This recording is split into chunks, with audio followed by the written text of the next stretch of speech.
forest fires produce carbon. And I was reading a study this weekend. I want to get my facts straight here. They said the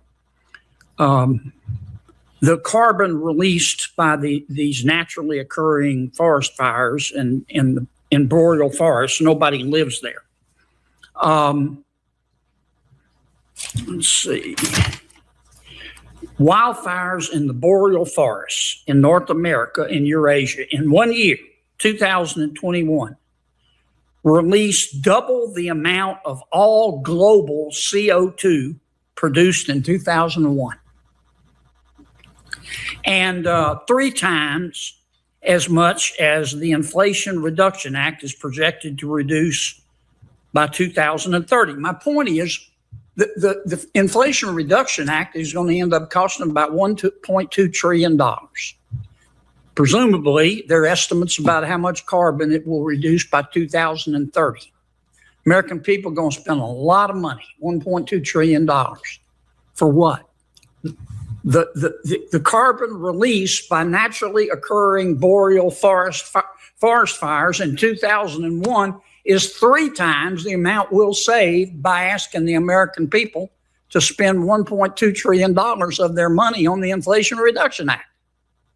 Now, unless you're the reason that your parents drank, that doesn't make sense, does it? So thank you. I mean, it's a trenchant question, Senator. I've heard these comparisons before between natural greenhouse gas emissions, which are obviously a product of forestry and agriculture and the agricultural revolution. But I think it's a bit of a distraction from the real issue, because we take for granted. These are peer-reviewed studies, Congressman. Oh, no, but the peer-reviewed studies show exist. I promise you. Oh, no, but I'm not doubting the science for 1 minute. I'm saying let's take the science for granted. Let's take nature for granted.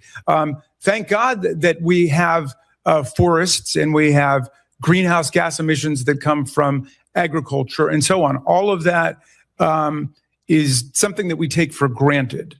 Okay. Now, we also, however, can reduce agricultural greenhouse gas emissions through looking at industrial livestock practices. My point is, I'm going way over. This is my last question. Yeah. We spend all this money.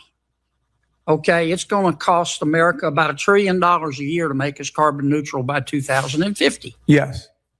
We don't lower world temperatures a scintilla of a degree if you look at the boreal forest fires. So what do? Oh, I got you. But would you dispute that it would be far worse if we do nothing? In other words, if we stay on the path that big oil would have us stay on, are you denying that we would be in a situation where the Earth's temperature goes up?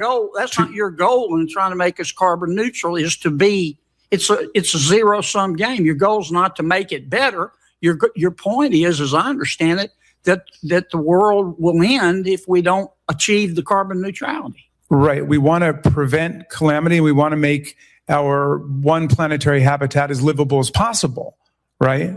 Do we need to spend trillions of dollars fighting the boreal forest fires? Well, let's go back to the Inflation Reduction Act, which you invoked before. Most of the money which you're describing as being spent on climate change measures was actually tax incentives for the stimulation of renewable energy. That's going to cost a lot? If we do that, is the world going to be okay? No. Louisiana has traditionally dealt with hurricanes, but is now experiencing hurricanes of much greater velocity and much greater ferocity under the climate change conditions. Really? Well, then perhaps the science that I've been seeing is... The damages are higher because Louisiana's wealthier and there's more to destroy. But if you look at the studies on the intensity, they're about the same.